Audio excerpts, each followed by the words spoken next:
চিকন এই পথ আপনাকে নিয়ে যাবে রহস্যময় এক গুপ্তধনের প্রাসাদে। এখানে এমন এক দেয়াল রয়েছে যেখানে কান পাতলে আজও কথা শোনা যায়। কথা আমি শুনতে পেয়েছি। গুপ্তধন পাহারার জন্য এখানে এমন সব ইঞ্জিনিয়ারিং করা হয়েছে যা এখনো পৃথিবীর বাঘা বাঘা বিজ্ঞানীদেরকেও মাথা ঘুরিয়ে দেয়। এখানে রয়েছে এক ভয়ানক ফাঁসিঘর যেখানে বিশ্বাসঘাতকদের ঝুলিয়ে দেওয়া হতো। এখানেই রাখা হতো গুপ্তধন, যেখানে একসময় ওজন দিয়ে বিক্রি হতো হীরা। এটি এমন এক জায়গা যার প্রতিটি ইট পাথরের সাথেই মিশে আছে হীরা, রাজনীতি, মৃত্যু আর যুদ্ধের ইতিহাস।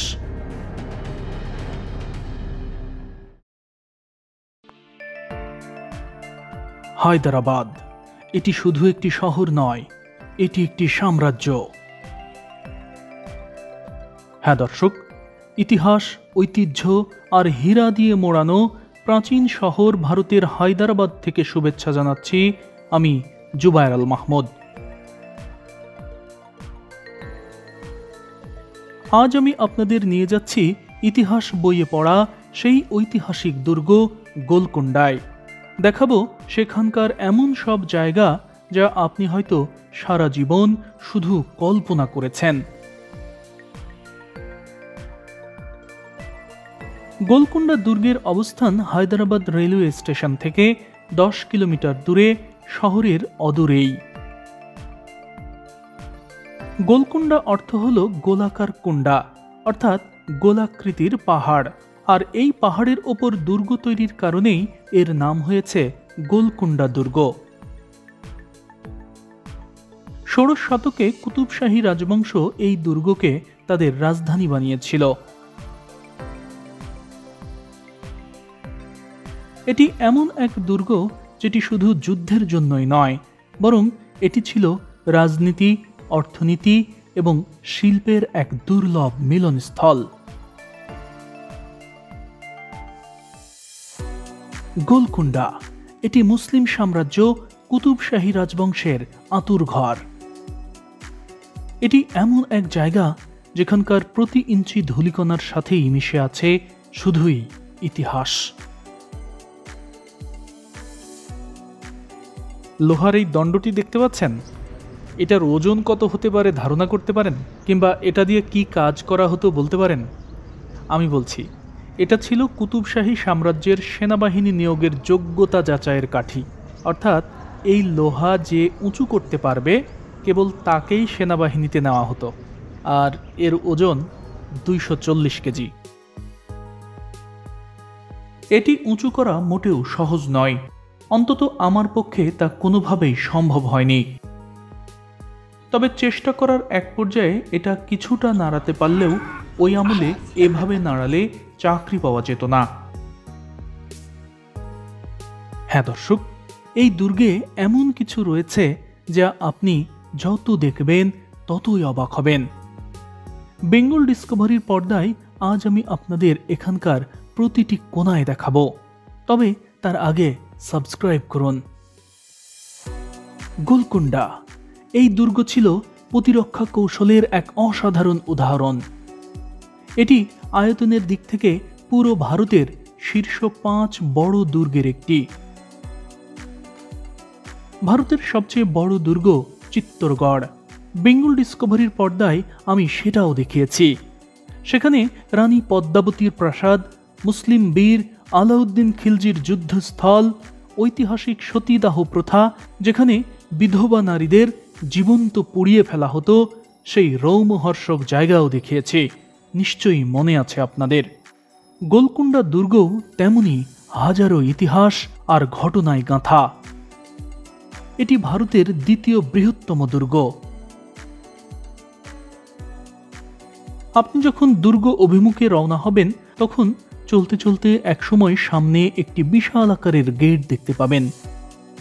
এটি এখানকার প্রধান প্রবেশদ্বার। বিশাল আকারের এই প্রবেশদ্বারের নাম ফতেহ দরওয়াজা বা বিজয়ের দরজা। 1687 সালে মুঘল বাদশাহ আওরঙ্গজেব এই দরজার সামনে দাঁড়িয়েই দুর্গজয়ের হিসাব কষেছিলেন।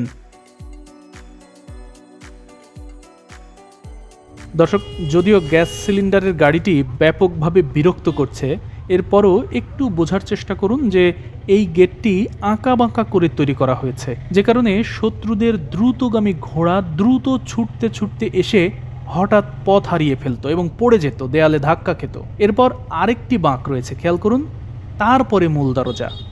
আর এই আঁকা বাঁকাভাবে তৈরির কারণে কোনো হাতি দিয়েও কিন্তু এই দরজা ভাঙা সম্ভব হতো না, কারণ হাতিকে দিয়ে আঘাত করাতে হলে পেছনে জায়গা প্রয়োজন হয়, যেন হাতি দৌড়ে এসে ধাক্কা দিতে পারে। কিন্তু এখানে হাতি দৌড়ানোর মতো জায়গা দরজার সামনে কিন্তু তেমন একটা নেই।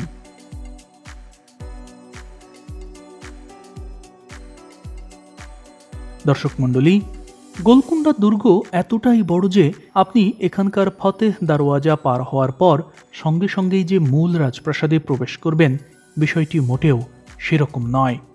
আপনাকে যেতে হবে আরও অন্তত 1 কিলোমিটার পথ। গোলকুন্ডা দুর্গের পরিধি প্রায় 11 কিলোমিটার। উপর থেকে দেখলে কেবল ধারণা পাওয়া যায় এর বিশালতা সম্পর্কে।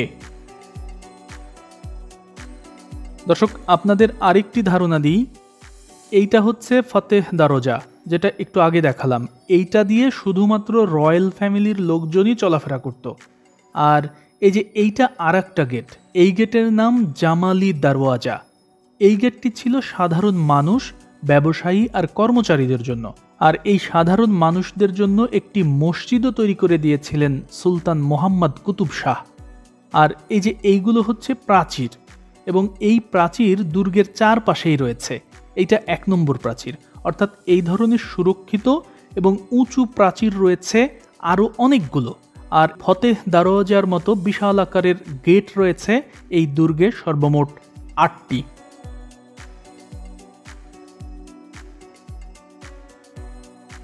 পর্দায় এখন যে প্রাচীরটি দেখতে পাচ্ছেন, এটা রাজপ্রাসাদে প্রবেশের দ্বিতীয় প্রাচীর। এই প্রাচীরের কোল ঘেঁষে এই পথে সামনে আগালেই আপনি পৌঁছে যাবেন ভেতরে যাওয়ার প্রধান প্রবেশদ্বারের সামনে।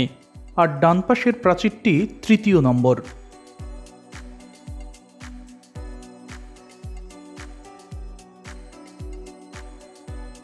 প্রাসাদের এই প্রধান ফটকের নাম বালা হিসার দরওয়াজা। বালা অর্থ উঁচু বা ওপরে, এবং হিসার অর্থ দুর্গ বা কেল্লা, অর্থাৎ বালা হিসার মানে উপরের দরজা। ফটকটির গায়ে জড়ানো সেই আমলের গ্রানাইট পাথরের উপর করা এই অসাধারণ কাজগুলো আজও সবাইকে মুগ্ধ করে। দর্শক, এই ফটকটি দেখতে ঘোড়ার পায়ের খুরের মতো, তাই এই খিলানকে অনেকেই অশ্বক্ষুরাকৃতিও বলে। আর মাথার উপরে ময়ূরের যে নকশা দেখতে পাচ্ছেন, সেটা একবার দেখুন।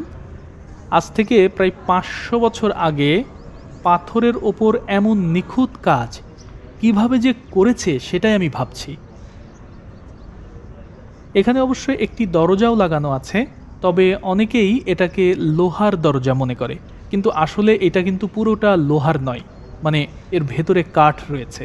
দেখুন, কাঠের ওপর লোহার আস্তরণ বা লোহার পাত দেওয়া হয়েছে, যাতে দরজাটা অনেক মজবুত হয়, যেন শত্রুদের আঘাত সহ্য করতে পারে দরজাটি।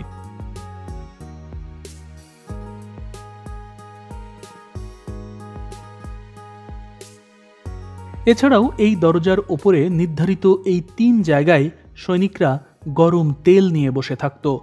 যদি কোনো শত্রু দরজা ভেঙে ভেতরে প্রবেশের চেষ্টা করত, তাহলে তার গায়ে ওপর থেকে ঢেলে দেওয়া হতো গরম তেল।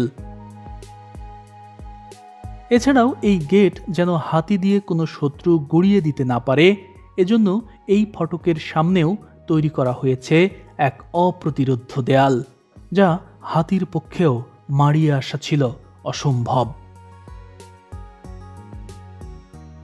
শুধু এগুলোই নয়, এখানকার প্রতিটি ভাঁজে ভাঁজে এমন সব ইঞ্জিনিয়ারিং করা হয়েছে যা দেখলে আপনার চোখ রীতিমতো কপালে উঠবে।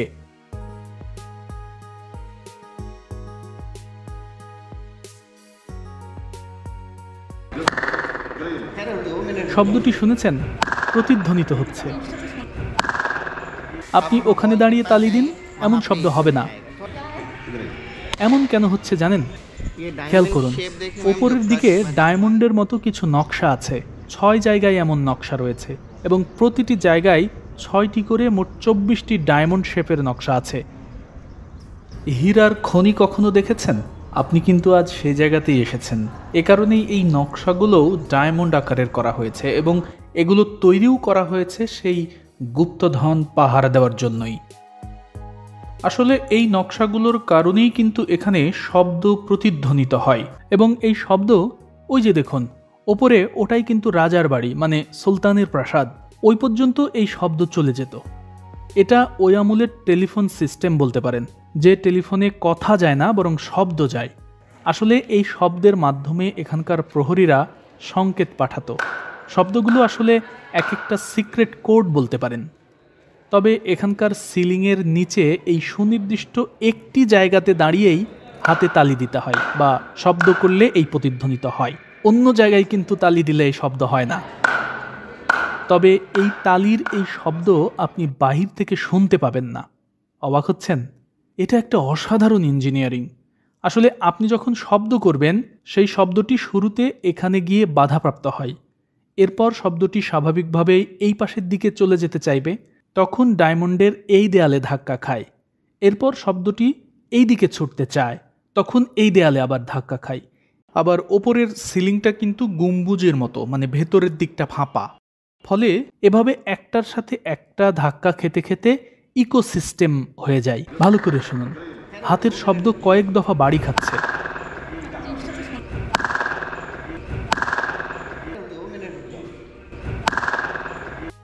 শব্দ এভাবে ধাক্কা খাওয়ার কারণে সিলিংয়ের ওপরে পাইপ জাতীয় কোনো একটা জিনিস ছিল এবং ওই পাইপের সংযোগ ছিল ওই পাহাড়ের প্রাসাদ পর্যন্ত।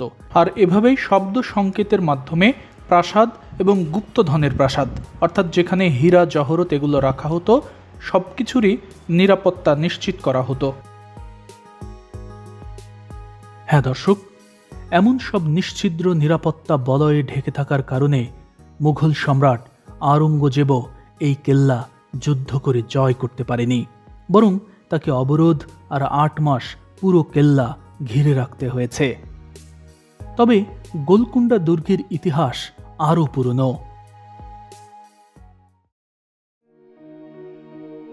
আজ থেকে প্রায় 1500 বছর আগের ঘটনা। ওই সময় এই পুরো অঞ্চল ছিল চালুক্য রাজবংশের অধীনে। গোলকুন্ডায় তখন কোনো দুর্গ ছিল না। চালুক্যরা কর্ণাটক, অন্ধ্র এবং তেলেঙ্গানার পুরো অঞ্চল শাসন করত। তবে বিশাল এই অঞ্চল কেন্দ্র থেকে শাসন করতে তাদের বেশ বেগ পেতে হতো। তাই একসময় তারা সামন্ত শাসক নিয়োগ দেওয়ার মাধ্যমে সাম্রাজ্য পরিচালনা করত। কাকাতিয়া রাজবংশও তেমনই এক সামন্ত শাসক, অর্থাৎ কাকাতিয়ারা শুরুর দিকে চালুক্যদের অধীনস্থ শাসকই ছিল এবং এই গোলকুন্ডা দুর্গ সর্বপ্রথম এই কাকাতিয়ারাই তৈরি করে। 1143 সালে কাকাতিয়া রাজা বেতা চালুক্য সাম্রাজ্যের সামরিক প্রতিরক্ষার জন্য গোলকুন্ডার এই পাহাড়ের ওপর দুর্গ তৈরির কাজ শুরু করেন। তবে তারা পাথর নয়, বরং মাটি দিয়ে তৈরি করেছিলেন ছোট্ট সেই দুর্গ। তাদের তৈরি করা একটি মন্দির আজও আছে এখানে।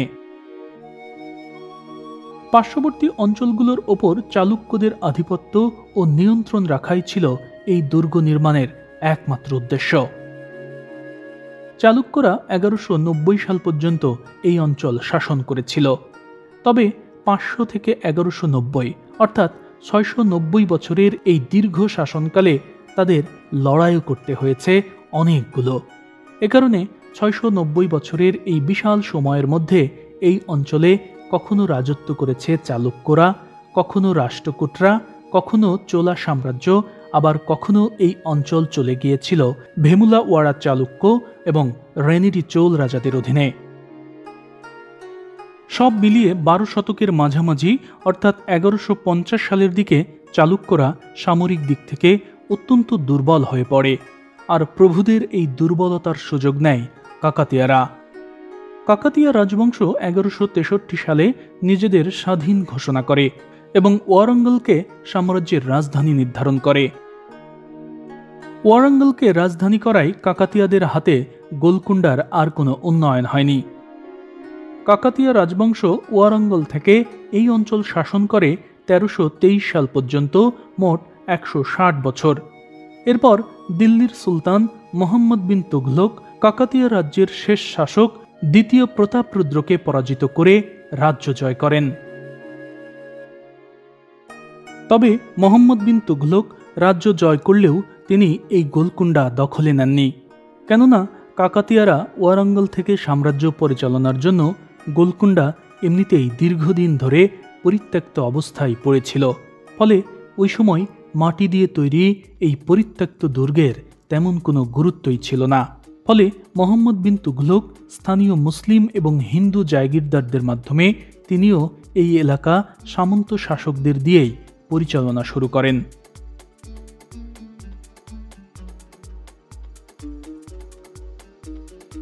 এভাবেই পেরিয়ে যায় 28 বছর। 1351 সালে দিল্লির সুলতান মোহাম্মদ বিন তুঘলক মারা গেলে দিল্লির সিংহাসনে বসেন তার পুত্র ফিরোজ শাহ তুঘলক। এই ফিরোজ শাহ তুঘলকের আমলেই দিল্লি সালতানাতের ক্ষমতা দক্ষিণ ভারত অঞ্চলে অনেক দুর্বল হয়ে পড়ে। আর এই দুর্বলতার সুযোগেই 1364 সালে গোলকুন্ডা দখল করে নেন বাহমানি সাম্রাজ্যের শাসক মালিক ফজলুন্নেসা, অনেকেই যাকে মালিক ফতেউল্লাহ শাহ নামেও চেনে। বাহমানিরাই সর্বপ্রথম এই গোলকুন্ডাকে সামরিক এবং প্রশাসনিক কেন্দ্র হিসেবে ব্যবহার করা শুরু করে এবং এই বাহমানিরাই সর্বপ্রথম এই দুর্গ আধুনিকায়নে হাত দেয়। এখানকার প্রাচীর থেকে শুরু করে বিভিন্ন গেট, বাঁধ, দুর্গের আশেপাশের জলাশয় এবং পানি সংরক্ষণের ব্যবস্থা, এগুলোর বড় একটি অংশই তৈরি করে বাহমানি শাসকরা। বাহমানি শাসকরাও ছিল মুসলিম।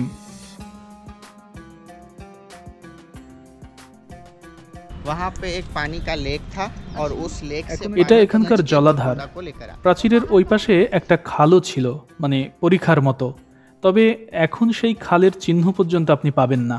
তবে জলাধারটি আজও টিকে রয়েছে। এখান থেকে চরকার মাধ্যমে পানি উঠানো হতো।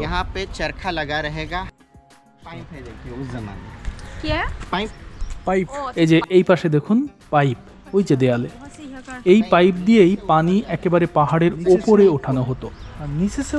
নিচ থেকে উপরে কিভাবে সম্ভব? হাতের মাধ্যমে চরকা ঘুরিয়ে চাপ সৃষ্টি করা হতো, আর ওই চাপে এখানকার জল একটু ওপরে এইরকমই আরেকটা জলাধার আছে, ওখানে গিয়ে জমা হতো। এরপর ওখান থেকে আরেকটি চরকার মাধ্যমে তোলা হতো রাজপ্রাসাদ, মসজিদ, সবখানে। ওইটা ফুড স্টোর রুম, মানে খাবার রাখার জায়গা। হ্যাঁ, তাহলে রান্নাঘর কোথায়? কিচেন? না না, এটা আসলে রান্না করা খাবার রাখার জায়গা নয়, ওটা গোদাম ঘর, মানে খাদ্য সামগ্রী রাখা হতো। ও আচ্ছা আচ্ছা, সব চিজ আলাদা আলাদা রাখনা পড়েগা। দর্শক মণ্ডলী, এখানে কত কিছু যে রয়েছে তা আপনি হয়তো গুণে শেষ করতে পারবেন না। বাহমানিরা টানা 154 বছর এই গোলকুন্ডা থেকেই সাম্রাজ্য পরিচালনা করেছে। কিন্তু 1518 সালে গোলকুন্ডা চলে যায় কুতুবশাহী রাজবংশের অধীনে। প্রথম কুতুবশাহী শাসক খাজা ওসমান এই গোলকুন্ডাকে তার সাম্রাজ্যের রাজধানী ঘোষণা করে শাসন কার্য শুরু করেন। পর্দায় এখন যে জায়গাটি দেখতে পাচ্ছেন, এটা কুতুবশাহী সুলতানদের খয়রাতখানা।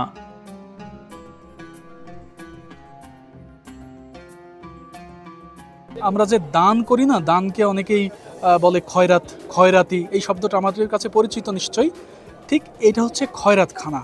এখানকার সুলতান প্রতি শুক্রবার জুম্মার নামাজের পর আমার পেছনে ওই যে ওই জায়গাটি যেটি দেখতে পাচ্ছেন, ওখানে তার একটি সিংহাসন রাখা হতো এবং তিনি সেখান থেকে মানুষকে দান করতেন।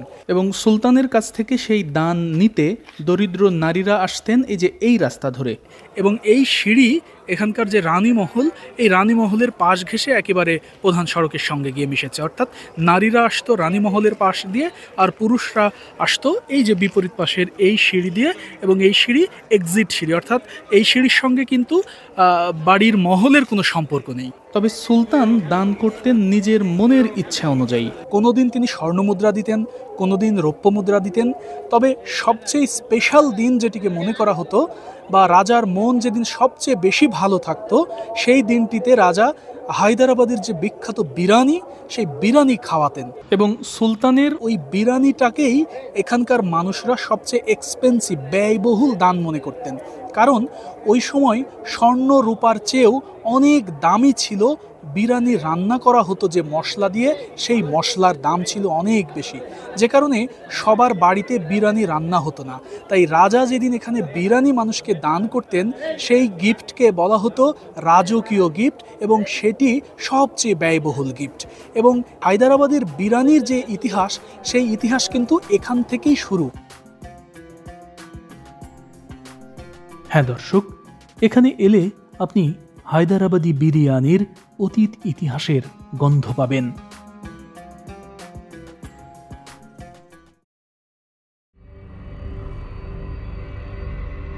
পর্দায় এখন যে প্রাসাদটি দেখতে পাচ্ছেন, অনেকেই এটাকেই মূল রাজপ্রাসাদ মনে করেন, কিন্তু 3 তলা বিশিষ্ট এই বিশাল আকারের ইমারতটি রাজা বসবাসের প্রাসাদ নয়, বরং এটিই ছিল গারদখানা। এর ভেতরে প্রায় 150টি কক্ষ রয়েছে, যার প্রতিটি কক্ষেই লোড করা থাকত গোলা বারুদ থেকে শুরু করে নানা ধরনের অস্ত্রশস্ত্র। তবে রাজার প্রাসাদ রয়েছে পাহাড়ের একেবারে ওপরের দিকে, কিন্তু সেখানে যাওয়া মোটেও সহজ নয়। পাহাড়ের উপরে যেতে হলে আপনাকে পার হতে হবে 380টি উঁচু সিঁড়ি।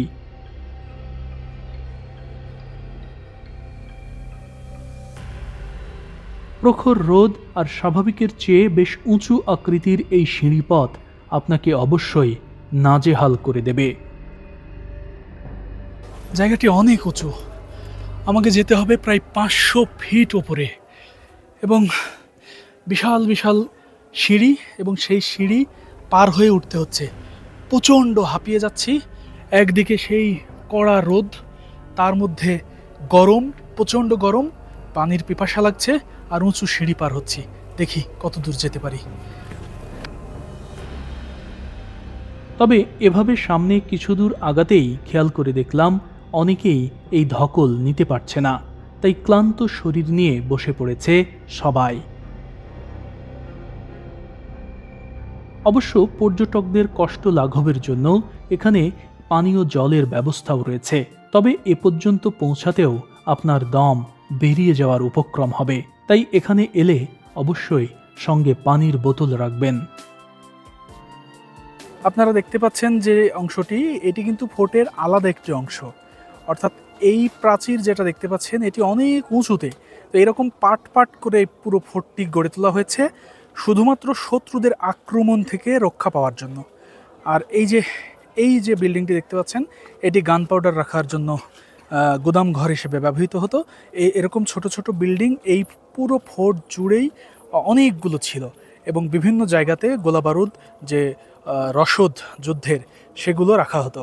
এক জায়গায় রাখা হতো না, কারণ শত্রুপক্ষের যদি একটা রকেটের হামলা বা ওরকম কোনো হামলাতেই পুরোটা নষ্ট হয়ে না যায়, সেজন্যই মূলত বিভিন্ন জায়গায় রাখা হতো রসদ। হ্যাঁ দর্শক, প্রতিরক্ষা কৌশলের অংশ হিসেবে দুর্গের বিভিন্ন জায়গায় রাখা হতো গোলাবারুদ। এছাড়াও সামনে যত এগিয়ে যেতে থাকবেন, ততই একটার পর একটা চোখে পড়বে এমন সব ঐতিহাসিক জায়গা, যা আপনি হয়তো এতদিন কেবলই বইয়ের পাতায় চোখ বুলিয়ে জেনেছেন, আবার কারো কারো কাছে হয়তো সবই অজানা। তবে সবচেয়ে বিস্মিত হবেন এখানকার পাহাড়ের গায়ে কয়েক টন ওজনের বিশাল আকারের পাথরগুলো লেপ্টে থাকতে দেখে। পাথরগুলো কিভাবে যে শত শত বছর ধরে এখানে এভাবে লেগে আছে তা আপনাকে অবশ্যই অবাক করবে। আর এভাবে চলতে চলতে হঠাৎই দেখতে পাবেন এখানকার গোপন কারাগার। হ্যাঁ দর্শক, এটি সাধারণ কোনো জেলখানা নয়। এক কক্ষ বিশিষ্ট এই বন্দিশালায় শুধুমাত্র রাজবন্দীদের আটকে রাখা হতো। এখানে অনেকগুলো এই ধরনের গোপন কারাগার ছিল, যার সবই ধ্বংস হয়ে গেছে। শুধুমাত্র টিকে রয়েছে এই একটি।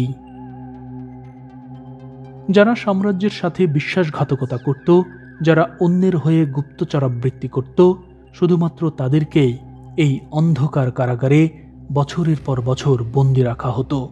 আবার কাউকে কাউকে দেওয়া হতো ঝুলিয়ে।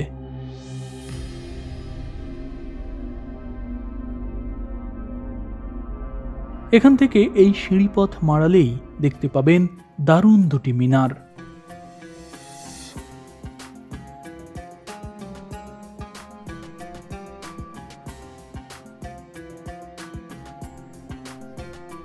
এটা এখানকার সেই মসজিদ যেখানে নামাজ আদায় করতেন সুলতানরা।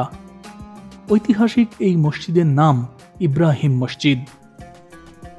চতুর্থ কুতুবশাহী শাসক সুলতান ইব্রাহিম কুলি কুতুব শাহ 1550 সালে সিংহাসনে বসেন এবং পরবর্তী 6 বছর ধরে দুর্গে বেশ কিছু সংস্কার কাজ করেন তিনি।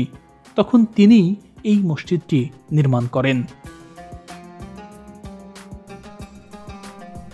মসজিদের পাশ দিয়ে চলে যাওয়া এই পথই আপনাকে সোজা নিয়ে যাবে এখানকার কুতুবশাহী সুলতানের প্রাসাদে। এ পথে সামনে সামান্য আগালেই চোখে পড়বে কাকাতিয়াদের তৈরি সেই মন্দির। দর্শক মণ্ডলী, গোলকুন্ডার প্রায় 99 ইমারতি তৈরি করেছে মুসলিম শাসকরা, আর শাসন করেছে প্রায় 650 বছরেরও অধিক সময়। দীর্ঘ এই সময়ে সম্রাট আওরঙ্গজেব থেকে শুরু করে বিভিন্ন মুসলিম সাম্রাজ্যের বাঘা বাঘা শাসকের পায়ের ধুলা পড়েছে এই দুর্গে, কিন্তু কেউই মন্দির ধ্বংস করেনি। আগেকার আমলে ধর্ম বর্ণ নির্বিশেষে একে অপরের সাথে কি পরিমাণ ভ্রাতৃত্ববোধ ছিল এই মন্দির যেন তারই সাক্ষ্য বহন করছে শত শত বছর ধরে। দর্শক মণ্ডলী, কুতুবশাহী শাসকরাই সর্বপ্রথম গোলকুন্ডাকে আন্তর্জাতিকভাবে পরিচিত করতে সক্ষম হয়। গোলকুন্ডা কোনো সাধারণ জায়গা নয়। হায়দ্রাবাদের এই অঞ্চলে ছিল হীরার খনি। একটি দুটি নয়, 24টি হীরার খনি ছিল এই হায়দ্রাবাদে, যার মধ্যে 3টি খনি ছিল এই গোলকুন্ডা দুর্গের ভেতরেই। ভারতবর্ষ কত যে সমৃদ্ধ ছিল তা আপনি এই গোলকুন্ডায় এলেও ধারণা পেয়ে যাবেন। এখানকার খনিতেই ছিল সম্রাট শাহজাহানের সেই ঐতিহাসিক হীরা কোহিনূর। এখানকার বিভিন্ন খনি থেকে সংগৃহীত হীরায় জড়ানো ছিল শাহজাহানের ময়ূর সিংহাসনেও। এটা এখানকার গুপ্তধন রাখার প্রাসাদ। এর ওপরতলায় সুলতানের প্রধান রানী বাস করতেন। প্রধান রানীকে সুলতান রীতিমতো সোনা দানা, হীরা আর দামি দামি জহরতে মুড়িয়ে রাখতেন।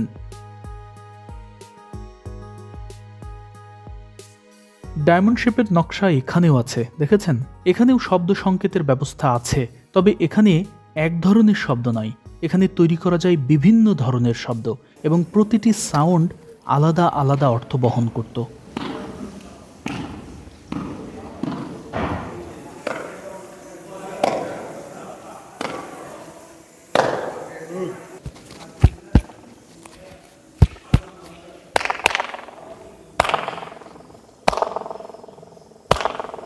যদি এখানকার মানুষ একটি শব্দ এভাবে একবার বাজাতো তাহলে রাজা এক ধরনের মেসেজ বুঝতো, আবার যদি এরকম 2টা শব্দ বাজাতো তাহলে রাজা 2টা মেসেজ বুঝতো, বা তাদের সংকেত যে মেসেজ, এই শব্দটি শুধুমাত্র এখানেই হবে। আমি যদি এই জায়গায় দাঁড়াই তাহলে ভিন্ন শব্দ হবে।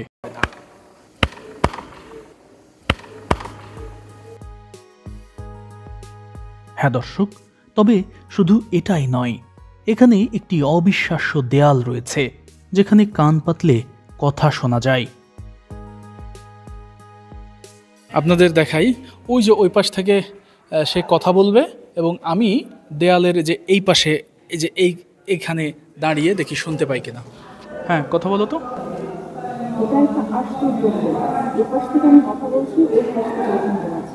ইয়েস, আমি শুনতে পেয়েছি। ওই পাশ থেকে বলছে যে এই ফোর্ট যেন আশ্চর্য ফোর্ট, মনে হচ্ছে যেন টেলিফোনে কথা বলছি। আমি জানি না আপনারা মাইক্রোফোনের এই রেকর্ডের সাউন্ড আপনারা শুনতে পেয়েছেন কিনা আমি জানি না, কিন্তু আমি স্পষ্ট শুনতে পেয়েছি। দেয়ালে কান পাতলে কথা শোনা যায় বলে যারাই এখানে আসেন তারাই একবার হলেও দেয়ালের সাথে কান লাগিয়ে দেখেন।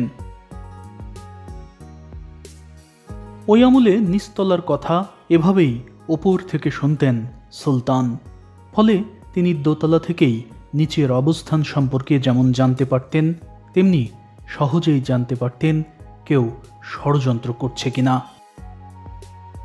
হ্যাঁ দর্শক, দেয়ালেরও যে কান আছে, সমাজে প্রচলিত এই কথার উৎপত্তি গোলকুন্ডার এই দুর্গ থেকেই। আসলে এখানে যত আয়োজন দেখতে পাচ্ছেন তার সবই করা হয়েছে এই দুর্গের প্রতিটি প্রাসাদের নিরাপত্তা নিশ্চিত করার স্বার্থে।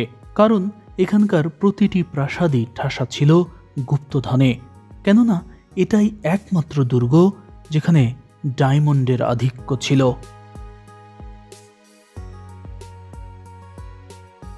শুধু তাই নয়, এখানে ওই আমলে রীতিমতো হীরা বেচা বিক্রির এক বাদশাহী হাট বসত, যেখানে বিদেশ থেকে আসতো বায়াররা। হীরা বিক্রির এই রাজকীয় মার্কেটের শেষ স্মৃতিচিহ্ন আজও আছে এখানে।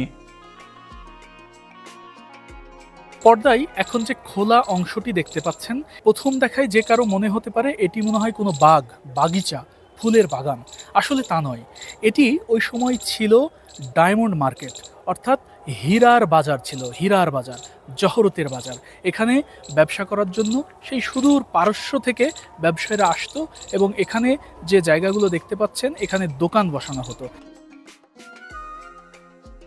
বাগিচার আদলে সাজানো এই জায়গাটি এখন সবার কাছে পরিচিত নাগিনা বাগ নামে। তাই অনেকেরই ধারণা এখানে হয়তো ওই সময় বাগ বা বাগান ছিল, কিন্তু আসলে তা নয়। ফার্সি নাগিনা শব্দের অর্থ হীরা বা রত্ন, আর বাগ অর্থ বাগান, অর্থাৎ নাগিনা বাগ অর্থ হীরার বাগান বা রত্নের বাগান। জায়গাটিতে হীরার হাট বসত বলেই এই নামকরণ করা হয়েছে। এখানে সপ্তাহে এক বা একাধিক দিন হাট বসত, যার প্রতিটি দোকান সাজানো থাকত হীরা, পান্না, নীলক সহ দামি দামি রত্ন আর জহরতের সমন্বয়ে। শুধু কোহিনুরই নয়, এখানে পাওয়া যেত জগৎ বিখ্যাত হীরা, দরিয়া ই নূর, পাওয়া যেত মহামূল্যবান হোপ ডায়মন্ড। এখানকার বাজারে হীরার কোনো মাপ বা দামের নির্দিষ্ট কোনো কাঠামো ছিল না। ওজন এবং শোভা দেখেই ঠিক হতো দরদাম। দর্শক মণ্ডলী, এই কাহিনী এখানেই শেষ নয়। পরের পর্বে আমি আপনাদের দেখাবো এখানকার অদেখা অধ্যায়, যা আপনার পুরোটাই অজানা। তাই সাবস্ক্রাইব করে সঙ্গে থাকুন।